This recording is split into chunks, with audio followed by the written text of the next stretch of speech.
Sans le poids de la remorque, le tracteur devient presque impossible à manœuvrer. Vlad et Hugh ne peuvent rien faire. Des renforts sont nécessaires. Avec leur véhicule chargé à bloc, ils progressent centimètre par centimètre pour dépasser le véhicule immobilisé.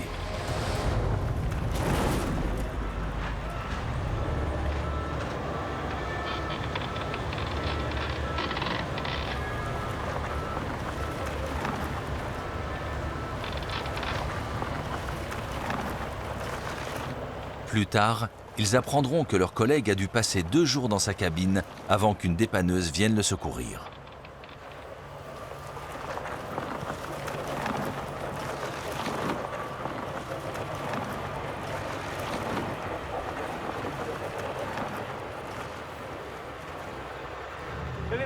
Tout ce que tu as appris sur l'autoroute, tu peux l'oublier. Sur la glace, tu ne peux pas freiner. Si tu appuies sur la pédale, le chargement passe devant. En cas de besoin, il faut actionner les freins de la remorque, pas ceux du tracteur. Mais pour ça, il faut un sacré cran.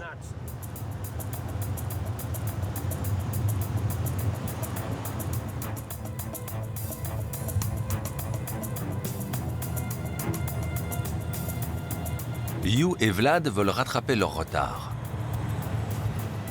Mais sur les routes de glace, la moindre inattention peut coûter cher.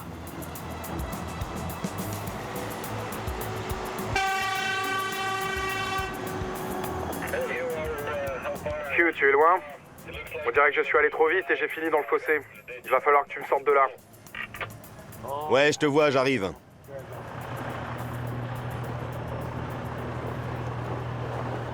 C'est une plaque de glace vive qui a causé la sortie de route. Lorsqu'un poids lourd se met à déraper, difficile de l'arrêter.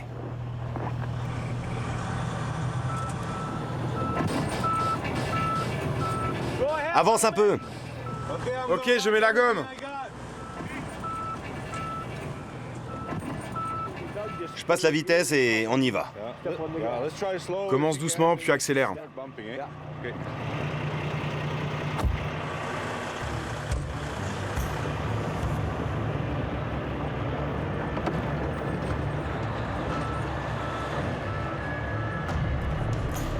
« 500 chevaux pour une manœuvre de dépannage des plus délicates. »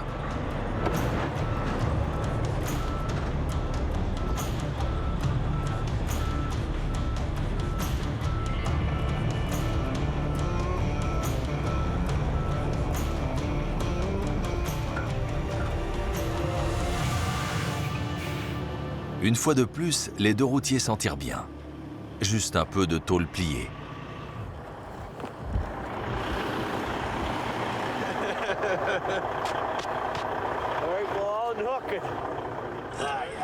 Ça a un peu frotté sur le côté. Ça ira. Allez, on y retourne. Les 2 hommes ont connu pire. En cas d'accident plus grave, il faut attendre plusieurs jours l'arrivée des secours envoyés de Winnipeg. La solitude du Grand Nord a déjà poussé certains routiers dans la folie. C'est un travail dangereux. Il n'empêche que dans le Manitoba, le transport sur les routes de glace fait vivre 30 000 personnes.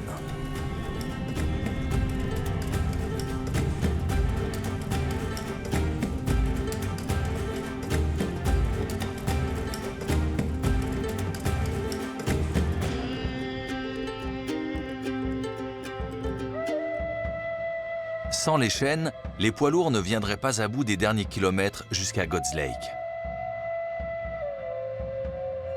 Avec son pick-up bien plus léger, Scott est proche du but.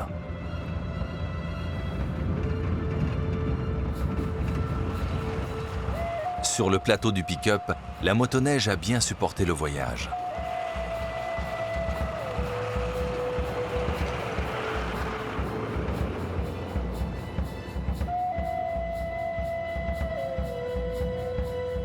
La localité de God's Lake compte 2000 habitants. Elle se situe au bord du lac du même nom. L'été, c'est l'un des meilleurs coins de pêche à la ligne du Canada. Après un long voyage, les routiers vont se réconforter au Hills Lodge. C'est le seul hébergement confortable à des centaines de kilomètres. Un lieu légendaire, et pas seulement pour son petit déjeuner.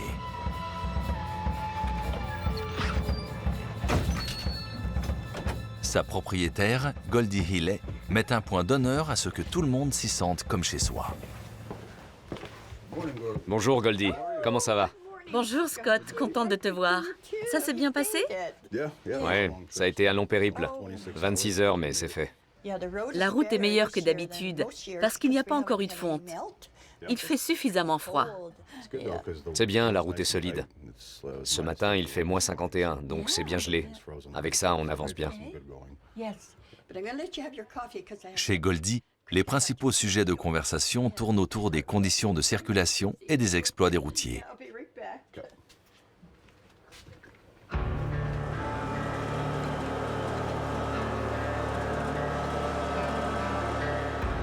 Avant d'aller livrer sa marchandise à quelques kilomètres de la ville, Scott fait un détour par le lac.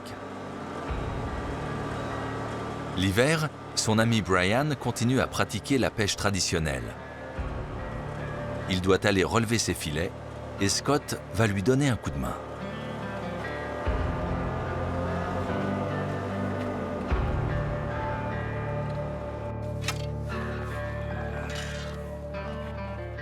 Il y a quelques jours, Brian a installé ses filets entre deux trous dans la glace. On procède comme autrefois, avec les outils traditionnels. Il faut creuser un trou d'1 mètre de large dans la glace. C'est un gros boulot. Mais dans le nord, c'est comme ça.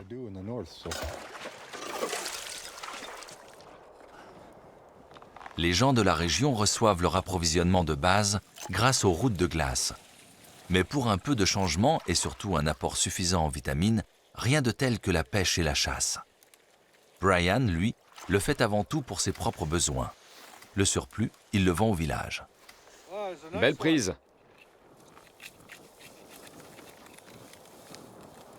Quelques instants à peine après être sortis de l'eau, les poissons sont déjà congelés et prêts pour le transport.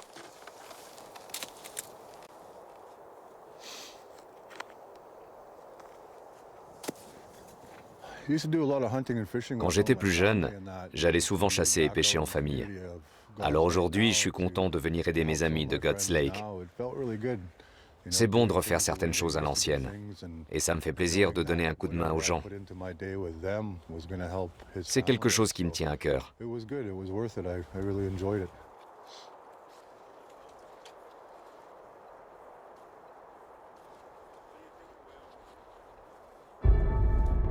Hugh et Vlad n'en ont pas encore fini. Mais pour eux aussi, God's Lake n'est plus très loin.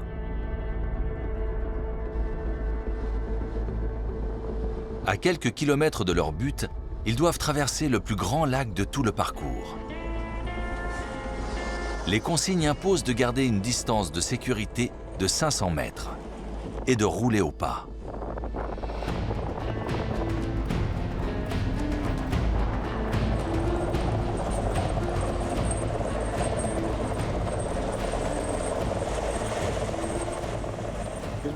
En fait, le poids du véhicule enfonce la glace, ce qui provoque une vague. Donc au fur et à mesure, la vague progresse devant vous. Maintenant, Vlad a une vague devant lui et moi aussi. Il ne faut pas que ma vague le rattrape, sinon elle va heurter ses pneus, briser la glace et il va couler.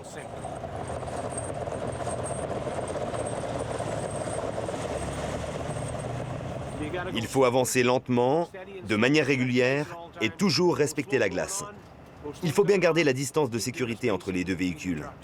Ça ne vaut pas le coup de se tuer, ni de tuer quelqu'un d'autre. Et c'est ce qui arrive quand on ne respecte pas la glace. Même après 30 ans de conduite sur glace, ce respect reste intact. C'est l'assurance vie des routiers de l'extrême.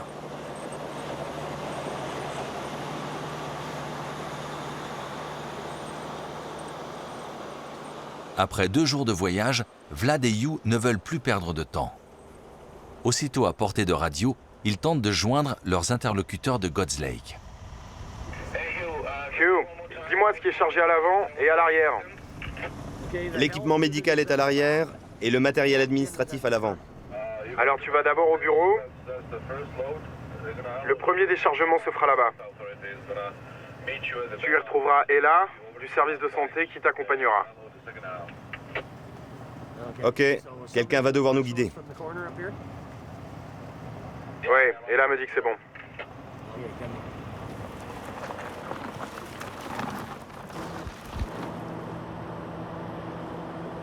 Le déchargement se fait à la main et peut prendre un certain temps.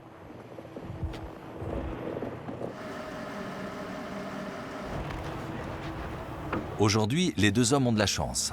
Des renforts arrivent et le travail avance bien. Tandis que leurs poids lourds sont vidés, les routiers pensent déjà à la suite. Toute la saison se passe comme dans un tourbillon. Un vrai marathon. Quand on charge, on pense déjà au trajet. Quand on arrive, on parle du déchargement. Et quand on décharge, on commence à penser au retour.